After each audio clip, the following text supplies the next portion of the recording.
ഒരു കാര്യം വളരെ കൃത്യതയോടുകൂടി നമുക്ക് പറയാൻ കഴിയും. സംഘപരിവാറിലെ നല്ല പങ്ക് ആളുകളും ഈ ഒരു ഛത്തീസ്ഗഡിലെ സംഭവത്തെ വളരെ ആഹ്ലാദപൂർവ്വമാണ് കേരളത്തിലാകട്ടെ കേരളത്തിന് വെളിയിലാകട്ടെ കണ്ടുകൊണ്ടിരിക്കുന്നത്. നമ്മുടെ മതേതരത്വ കേരളത്തിന് യോജിക്കാത്ത ഒരു പാർട്ടിയായിട്ടാണ് ഇപ്പോൾ ഈ ഒരു പാർട്ടി അല്ലെങ്കിൽ ഈ ഒരു സംഘപരിവാറിനെ നമ്മുടെ മലയാളി മക്കൾ എല്ലാവരും ഐക്യകണ്ഠേന കണ്ടുകൊണ്ടിരിക്കുന്നത് എന്നുള്ളത് എല്ലാവർക്കും പൂർണ്ണ ബോധ്യമായി. വാസ്തവത്തിൽ ഞങ്ങൾ ചെയ്യുന്ന കാര്യം അവിടെ ആരെയും മതം മാറ്റിയില്ല.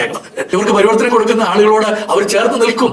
അത് സ്വാഭാവികമല്ലേ? അവരാരും നിങ്ങളെ മതപരിവർത്തനം ചെയ്തില്ല, മറിച്ച് നിങ്ങൾക്ക് വിദ്യ തന്നു, നിങ്ങൾക്ക് ജീവിതം തന്നു, നിങ്ങളെ DGP ആകാനൊക്കെ ഇടയായി തീർന്നത്. അങ്ങനെ ഇടയായി തീർന്നിട്ടുണ്ടെങ്കിൽ സെൻകുമാർ സാറെ, ഞാൻ അടിവരായിട്ട് പറയാം, അതിവിടെ ക്രിസ്ത്യൻ മിഷണറിമാർ വന്ന് വിദ്യാഭ്യാസ സ്ഥാപനങ്ങൾ നടത്തിയതുകൊണ്ടും നിങ്ങൾക്ക് വിദ്യാഭ്യാസം ലഭിച്ചതുകൊണ്ടും മാത്രമാണ്. നമ്മുടെ സിസ്റ്റേഴ്സിനെ നീതി ലഭിക്കുക എന്നുള്ളത് നമ്മുടെ രാജ്യത്തിന്റെ അവർണർക്ക് നീതി കിട്ടുക എന്നുള്ളതും കൂടിയാണ് അർത്ഥം.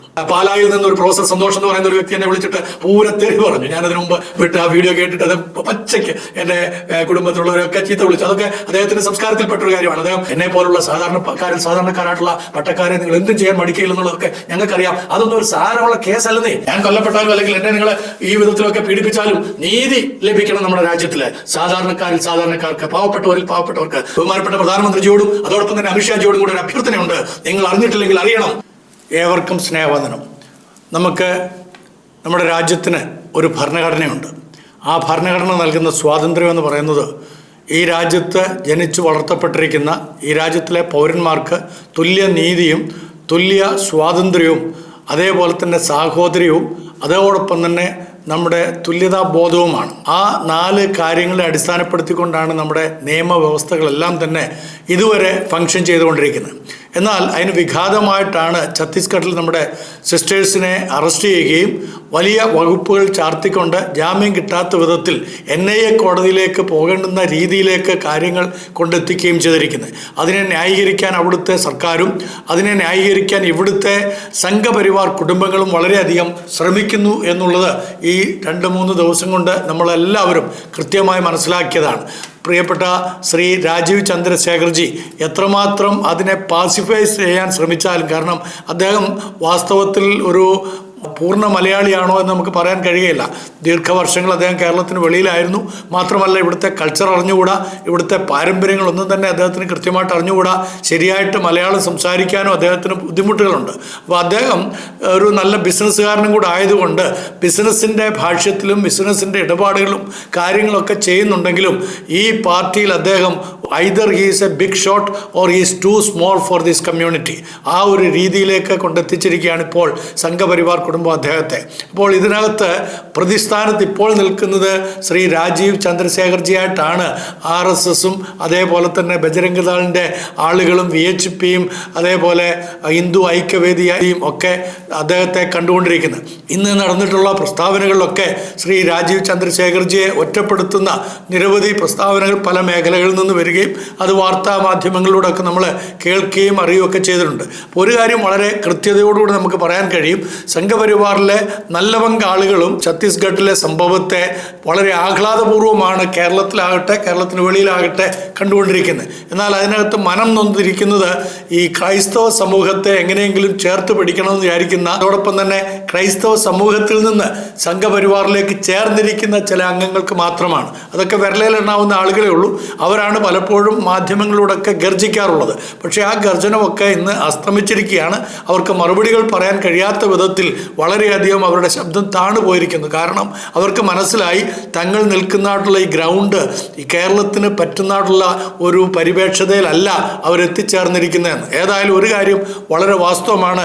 നമ്മുടെ മതേതരത്വ കേരളത്തിന് യോജിക്കാത്ത ഒരു പാർട്ടിയായിട്ടാണ് ഇപ്പോൾ ഈ ഒരു പാർട്ടിയെ അല്ലെങ്കിൽ ഈ ഒരു സംഘപരിവാറിനെ നമ്മുടെ മലയാളി മക്കൾ ഐക്യകണ്ഠേന കണ്ടുകൊണ്ടിരിക്കുന്നതെന്നുള്ളത് എല്ലാവർക്കും പൂർണ്ണ ബോധ്യമായി. ഇന്ത്യയുടെ മൊത്തം ചരിത്രം എടുത്തു കഴിഞ്ഞാൽ ഈ ഒരു ഭാരതത്തിൻ്റെ വികസിത കാര്യങ്ങളിൽ ഇതിൻ്റെ വികസ്വര രാജ്യമാണല്ലോ നമ്മുടേത്. അതിൽ നിന്ന് വികസിത അനുഭവത്തിലേക്ക് നമ്മളെ കൊണ്ടെത്തിക്കാൻ വേണ്ടി ഇവിടെ അഘോരാത്രം അധ്വാനിച്ചിട്ടുള്ള ഒരുപാട് ക്രിസ്ത്യൻ മിഷണറിമാരുണ്ട്, രാപ്പകൽ അധ്വാനിച്ചവർ. അതുകൊണ്ടാണ് നമ്മുടെ നെഹ്റുജി വളരെ കൃത്യമായിട്ട് ക്രിസ്ത്യൻ മിഷണറിമാരെ കുറിച്ച് പറയുന്നത്. ഡിസ്കവറി ഓഫ് ഇന്ത്യ എന്നുള്ള പുസ്തകത്തിൽ വളരെ കൃത്യമായിട്ട് നെഹ്റുജി ഗുരുജി പറയുന്നുണ്ട്, നിങ്ങൾ എന്തെല്ലാം കുറ്റങ്ങൾ അവരുടെ നേരെ ആരോപിച്ചാലും നിങ്ങളാരും കയറി ചെല്ലാത്ത സ്ഥലങ്ങളിലേക്കും ഇറങ്ങിയിരിക്കാൻ മടിക്കുന്ന ഇടങ്ങളിലേക്കും അവർക്ക് യാതൊരു മടിയും കൂടാതെ കയറി ചെല്ലുവാനും അവരുടെ കൂടെ ഇരുന്ന് അവർക്ക് ഭക്ഷണം ഉണ്ടാക്കി കൊടുക്കുവാനും അവരുടെ മുറിവുകൾ കെട്ടിവെക്കുവാനും അവരുടെ ചലം വ്രണം ഇതെല്ലാം തന്നെ കഴുകിയെടുക്കുവാൻ കഴിവുള്ളവരാണ് ക്രിസ്ത്യൻ മിഷണറിമാർ. അത്രമാത്രം വളരെ അധ്വാനിക്കുന്ന ഒരു സമൂഹമാണ്. ഞാൻ എൻ്റെ ഒരു അനുഭവം കൂടെ ചുരുക്കമായി പറഞ്ഞിട്ട് മറ്റൊരു വിഷയത്തിലേക്ക് വരാം.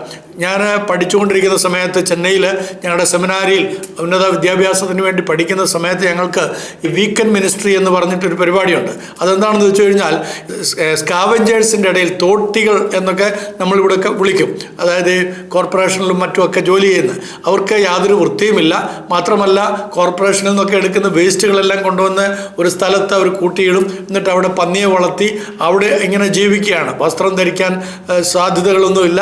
ഒരു വല്ലാത്ത പ്രകൃത ജീവിതമാണ്. അതിൽ കൂടുതൽ ആളുകളും വന്നിരിക്കുന്ന ആന്ധ്രാപ്രദേശിൽ നിന്നാണ്. അത് തമിഴ്നാടിൻ്റെ ആന്ധ്രാപ്രദേശിൻ്റെ ഒരു ബോർഡർ ഏരിയയിലാണ്. അപ്പോൾ ഞാൻ അവിടെ വീക്കെൻഡിൽ പോകും. അവിടുത്തെ കുട്ടികളെല്ലാം വിളിച്ചിരുത്തും. എൻ്റെ കൂടെ ഒരു വേറൊരു സീനിയർ അച്ഛനുണ്ട്. അപ്പോൾ ഞങ്ങൾ രണ്ടുപേരും, ഞാൻ സീനിയർ സ്റ്റുഡൻ്റ് ആണ്. അപ്പോൾ അവിടെ ചെല്ലും, ഈ കുട്ടികളെല്ലാം വിളിച്ചിരുത്തും. അവർക്ക് വിദ്യാഭ്യാസമൊന്നുമില്ല. അവരെ അക്ഷരം പഠിപ്പിക്കണം, ABCD ഒക്കെ പഠിപ്പിക്കണം. അതോടൊപ്പം തന്നെ അവർക്ക് കഥകൾ പറഞ്ഞു കൊടുക്കണം, പാട്ടുകൾ പഠിപ്പിക്കണം. അങ്ങനെ ആ കുട്ടികൾക്ക് ശുചിത്വം എന്താണെന്ന് പഠിപ്പിച്ചു കൊടുക്കുക. അവരെ മാത്രമല്ല, അവർ മുഖാന്തരം അവരുടെ വീടുകളിലുള്ള മാതാപിതാക്കള്, സഹോദരങ്ങൾ അവരെയൊക്കെ കൃത്യമായി വസ്ത്രം ധരിക്കുവാനും അതേപോലെ തന്നെ ആഹാരം ഉണ്ടാക്കുവാൻ, പാർപ്പിടം ശുചിയായിട്ട് സൂക്ഷിക്കാൻ എല്ലാം കുടിലുകളാണ്. ഇങ്ങനെ ചെറിയ ചെറിയ കുടിലുകളാണ്. ഞാൻ ഓർക്കുന്നുണ്ട്, ഒരു സമയത്ത് അവിടെ ചാറ്റമഴ പെയ്യുകയാണ്. ചാറ്റമഴ പെയ്തുകൊണ്ടിരിക്കുന്ന സമയത്ത്, ആദ്യമായിട്ട് ഞാൻ ചെന്ന സമയത്ത്, അപ്പോൾ എൻ്റെ സീനിയർ അച്ഛൻ അവരുമായിട്ടൊക്കെ നല്ല പരിചയമുള്ളതാണ്.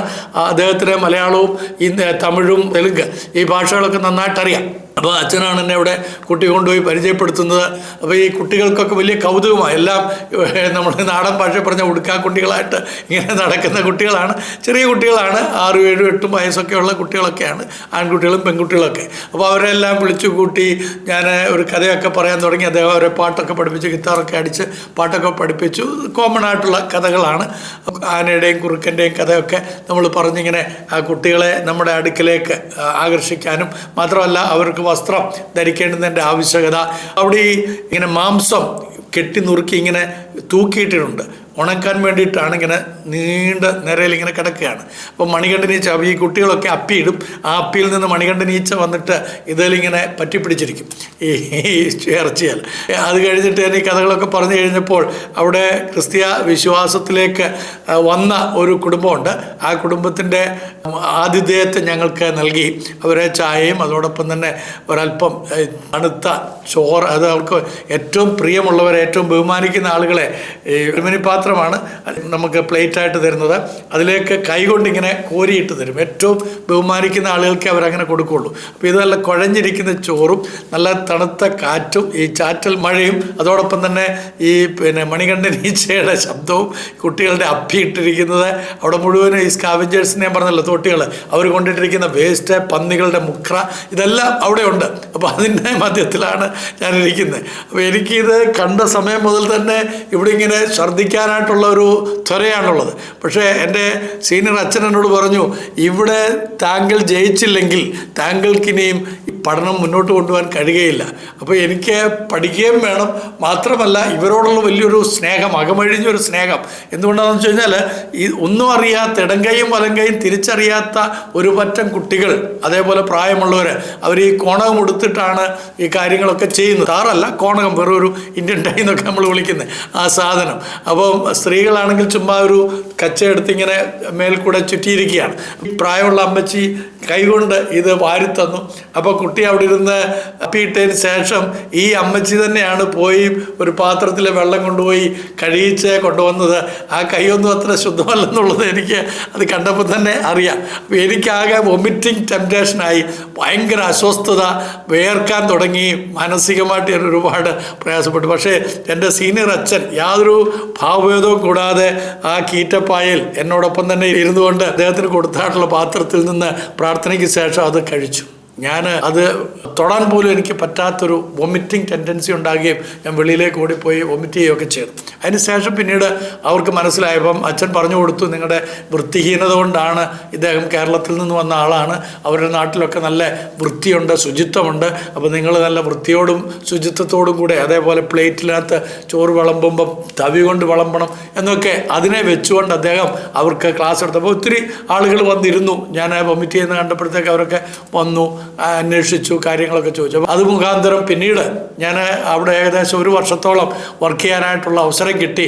1 വർഷം കഴിഞ്ഞ് പോരുമ്പോൾ അവരുടെ വീടുകളെല്ലാം വളരെ ഭംഗിയായിട്ട് ത്തോടുകൂടെ നിർത്താൻ കഴിഞ്ഞു. കുട്ടികളെല്ലാം വസ്ത്രം ധരിക്കാൻ തുടങ്ങി, എല്ലാവരും പല്ല് തേക്കുന്നവരും കുളിക്കുന്നവരും ഒക്കെ ആയിട്ട് മാറി.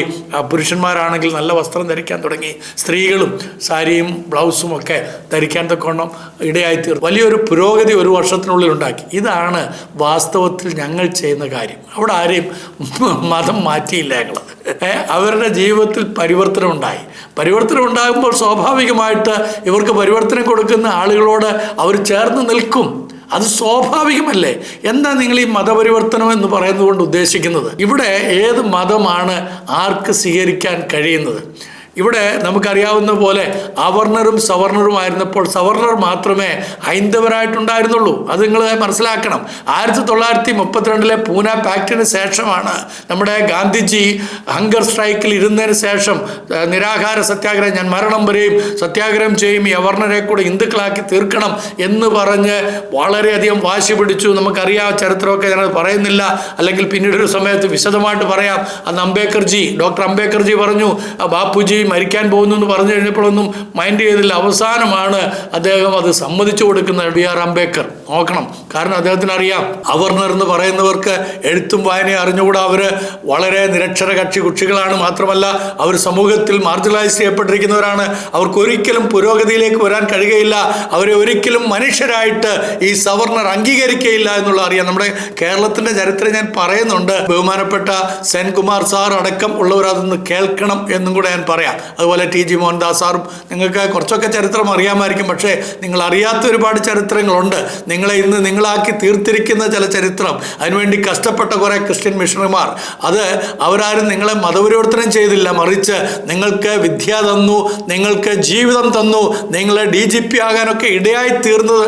അങ്ങനെ ഇടയായി തീർന്നിട്ടുണ്ടെങ്കിൽ സെൻകുമാർ സാറെ ഞാൻ അടിവരയിട്ട് പറയാം, അതിവിടെ ക്രിസ്ത്യൻ മിഷണറിമാർ വന്ന് വിദ്യാഭ്യാസ സ്ഥാപനങ്ങൾ നടത്തിയതുകൊണ്ടും നിങ്ങൾക്ക് വിദ്യാഭ്യാസം ലഭിച്ചതുകൊണ്ടും മാത്രമാണ്. എന്നിട്ട് നിങ്ങളെപ്പോലുള്ള ആളുകൾ ഛർദ്ദിച്ചു വെക്കുന്നതായിട്ടുള്ള ഈ വിഷപ്പുകകൾ ഉണ്ടല്ലോ നമ്മുടെ സമൂഹത്തോട്, ഈ മതത്തിൻ്റെ പേരിൽ അർപ്പണം ചെയ്യുന്ന ചില വിഷപ്പുകകൾ, അത് ശ്വസിക്കുന്ന ചില പാവപ്പെട്ട ജനം, നിങ്ങൾ പറയുന്നതൊക്കെ കേട്ടിട്ട് അവിടെ കൈയും കുപ്പി നിൽക്കുന്ന ആ പാവം ജനത, അവരല്ല ഇവിടുത്തെ പ്രബുദ്ധരായിട്ടുള്ള ജനത എന്ന് ഓർത്തുകൊള്ളണം. അതുകൊണ്ട് നമ്മുടെ സിസ്റ്റേഴ്സിന് നീതി ലഭിക്കുക എന്നുള്ളത് നമ്മുടെ രാജ്യത്തിൻ്റെ അവർണർക്ക് നീതി കിട്ടുക എന്നുള്ളതും കൂടിയാണ് അർത്ഥം. നമ്മുടെ 2 സിസ്റ്റേഴ്സ് ഛത്തീസ്ഗഡിൽ നിന്ന് NIAയുടെ വിചാരണയ്ക്ക് വേണ്ടിയിട്ട് കാത്തിരിക്കുന്നുണ്ടെങ്കിൽ, NIA കോടതിയുടെയാണ്, NIA അവരുടെ പിന്നാലെ വരുന്നു എന്നൊക്കെ പറഞ്ഞ് ചില സംഘപരിവാർ ചാനലുകളൊക്കെ ഇവിടെ കേരളത്തിൽ. ഇന്ന് പാലായിൽ നിന്നൊരു പ്രൊഫസർ സന്തോഷ് എന്ന് പറയുന്ന ഒരു വ്യക്തി എന്നെ വിളിച്ചിട്ട് പൂരത്തെറി പറഞ്ഞു. ഞാനതിനു മുമ്പ് വിട്ട് ആ വീഡിയോ കേട്ടിട്ട് അത് പച്ചയ്ക്ക് കുടുംബത്തിലുള്ളവരൊക്കെ ചീത്ത വിളിച്ചു. അതൊക്കെ അദ്ദേഹത്തിൻ്റെ സംസ്കാരത്തിൽപ്പെട്ടൊരു കാര്യമാണ്. അദ്ദേഹം പറഞ്ഞു, യൂണിയൻ ഗവൺമെൻറ്റിൻ്റെ സേന വരുന്നുണ്ട് എന്നെ അറസ്റ്റ് ചെയ്യാനെന്നൊക്കെ. ഞാനിത് പറയുന്നതുകൊണ്ട് എനിക്ക് അതിനകത്ത് പേടിയൊന്നുമില്ല. കാരണം സ്റ്റാൻസാമിയെ നിങ്ങൾ വെറുതെ വിട്ടില്ലല്ലോ. മാത്രമല്ല, നിങ്ങൾ ഗ്രഹാം സ്റ്റെയിൻസിനെയും പിഞ്ചോമനകളായിട്ടുള്ള തിമോത്തിയെയും ഫിലിപ്പിനെയും വെറുതെ വിട്ടിട്ടില്ല. നിങ്ങൾ മദർ തെരേസയെ കള്ളി എന്ന് വിളിക്കുവാൻ മടി കാണിക്കാത്ത നിങ്ങൾ എന്നെ ക്രൂശിക്കുകയാണെങ്കിൽ, എൻ്റെ കർത്താവായ യേശു ക്രിസ്തുവിനെ തന്നെ നിങ്ങൾ ക്രൂശിച്ചാണല്ലോ, നിങ്ങളും കൂടെ ചേർന്നാണ് ക്രൂശിച്ചത്.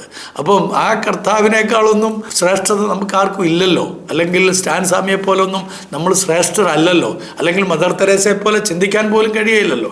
അത്രമാത്രം ഉന്നതരായിട്ടുള്ള അവരെയൊക്കെ നിങ്ങൾ ഈ കോലത്തിൽ മോശപ്പെട്ട മ്ലേച്ഛമായ വാക്കുകൾ ഉപയോഗിക്കുകയും അവരെ ക്ലേശിപ്പിക്കുകയും ചെയ്തുവെങ്കിൽ, എന്നെ പോലുള്ള സാധാരണക്കാരായിട്ടുള്ള പട്ടക്കാരെ നിങ്ങൾ എന്തും ചെയ്യാൻ മടിക്കയില്ലെന്നുള്ളതൊക്കെ ഞങ്ങൾക്കറിയാം. അതൊന്നും ഒരു സാരമുള്ള കേസല്ലെന്നേ. കാരണം ഞങ്ങൾ ഒരിക്കൽ മരിച്ചവരാ. യേശു ക്രിസ്തുവിനോടുകൂടെ ഞങ്ങൾ ക്രൂശിക്കപ്പെട്ടു. ഇനി ജീവിക്കുന്ന ഞങ്ങളല്ല, ക്രിസ്തു അത്രേ ഞങ്ങളിൽ ജീവിക്കുന്നത്. ആ ഒരു ധൈര്യം ഞങ്ങൾക്കുണ്ട്. അതുകൊണ്ട് ഞങ്ങൾ ഒരിക്കലേ മരിക്കുകയുള്ളൂ. ആ മരണം ക്രിസ്തുവിനോടുകൂടെ എന്നേക്കുമായി ജീവിക്കാൻ വേണ്ടിയിട്ടുള്ളതാണ്. ഞങ്ങൾ ഭീരുക്കളല്ലാത്തത് കൊണ്ട് നിങ്ങൾക്ക് എന്തും ഞങ്ങളോട് ചെയ്യാം കേട്ടോ, അതിനൊന്നും കുഴപ്പമില്ല.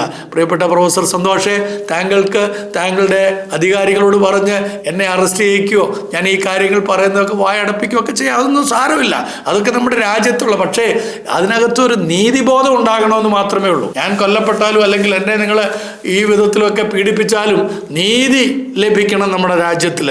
സാധാരണക്കാർക്ക്, പാവപ്പെട്ടവരിൽ പാവപ്പെട്ടവർക്ക്. ആ സിസ്റ്റേഴ്സിനോടൊപ്പം വന്നതായ 3 ഗോത്രവർഗത്തിലെ പെൺകുട്ടികളും അവരിൽ ഒരു പെൺകുട്ടിയുടെ സഹോദരനും, അവർക്ക് നീതി കിട്ടണ്ടേ? അവരെക്കുറിച്ചും കൂടെ നമ്മൾ ചർച്ച ചെയ്യണ്ടേ? അവർ തൊഴിൽ തേടിപ്പോയവരല്ലേ? തൊഴിലിന് വേണ്ടിയിട്ട്, ജീവിക്കാൻ മാർഗത്തിന് വേണ്ടിയിട്ട് പോയ അവരുടെ അവസ്ഥ ഇന്ന് എന്താണ്? നമ്മൾ അതിനെക്കുറിച്ചും കൂടെ ചർച്ച ചെയ്യണം. ക്രൈസ്തവ സഭ മാത്രമല്ല, കേരളത്തിലെ പൊതുസമൂഹത്തിൻ്റെ ഹൃദയം ആ സിസ്റ്റേഴ്സിനോടൊപ്പം 3 യുവതികളോടൊപ്പം അവരുടെ സഹോദരനോടൊപ്പമാണ്. മാത്രമല്ല ആ നാരായൺപൂരിലും അതുപോലെ ഛത്തീസ്ഗഡിലും വേദന അനുഭവിക്കുന്ന, നീതിക്ക് വേണ്ടി നിലവിളിക്കുന്ന ജനത്തിൻ്റെ കൂടെ തന്നെയാണ്. എന്നാൽ നമ്മുടെ ഭരണാധികാരികൾ നീതി നടപ്പാക്കാൻ വൈകുന്നത് എന്തുകൊണ്ടാണെന്ന് വെച്ച് കഴിഞ്ഞാൽ നീതിബോധം അവരുടെ ഉള്ളിൽ ഇല്ലാത്തത് കൊണ്ടാണെന്ന് തറപ്പിച്ച് പറയാൻ നമുക്ക് മടി കാണുമോ? നമ്മൾ സ്വയം ചിന്തിക്കുക. അതുകൊണ്ട് നമുക്ക് ലഭിച്ചിരിക്കുന്ന ഈ സ്വാതന്ത്ര്യത്തെ ഹനിക്കുന്ന ഒരു ഭരണകൂടം നമ്മളെ ഭരിച്ചുകൂടാ എന്നുള്ളതും കൂടെ നാം ഓർക്കണം. അതിനുവേണ്ടി നമ്മളെല്ലാവരും നമ്മുടെ മാനസികമായ നിലവാരത്തെ ഉയർത്തി ഒരുമിച്ച് നിൽക്കേണ്ടതിൻ്റെ അനിവാര്യതയും കൂടെ അറിയിക്കട്ടെ. ബഹുമാനപ്പെട്ട പ്രധാനമന്ത്രിജിയോടും അതോടൊപ്പം തന്നെ അമിത്ഷാജിയോടും കൂടെ ഒരു അഭ്യർത്ഥനയുണ്ട്. നിങ്ങൾ അറിഞ്ഞിട്ടില്ലെങ്കിൽ അറിയണം. ഛത്തീസ്ഗഡിൽ ഞങ്ങളുടെ 2 സിസ്റ്റേഴ്സിനെ ജാമ്യമില്ലാത്ത രീതിയിൽ അകത്തിട്ടിരിക്കുകയാണ്. കൂടാതെ അവിടെയുള്ള ഗോത്രവർഗത്തിൽ നിന്ന് ക്രിസ്ത്യ വിശ്വാസം സ്വീകരിച്ച 3 പെൺകുഞ്ഞുങ്ങളെയും അവരുടെ സഹോദരനെയും അവിടെ സവർണവർഗത്തിൽപ്പെട്ടതായിട്ടുള്ള ജ്യോതി ശർമ്മ എന്ന് പറയുന്ന ഒരു സഹോദരി വളരെ മൃഗീയമായിട്ട് തന്നെ ട്രീറ്റ് ചെയ്തിരിക്കുകയാണ്. ആ സഹോദരിക്കെതിരെ നിങ്ങൾ ആക്ഷൻ എടുക്കണം. അവിടുത്തെ മുഖ്യമന്ത്രി അകാരണമായിട്ട് ഈ സിസ്റ്റേഴ്സിനെതിരെ താവിനെ ഇറക്കിയിട്ടുണ്ട്. മതപരിവർത്തനത്തിൻ്റെയും അതുപോലെ ആളെക്കടത്തലിൻ്റെയും. ആ മുഖ്യമന്ത്രിയെ ആ കസേരയിൽ ഇരിക്കാൻ യോഗ്യനല്ല എന്നുള്ളത് നിങ്ങൾ പറയണം.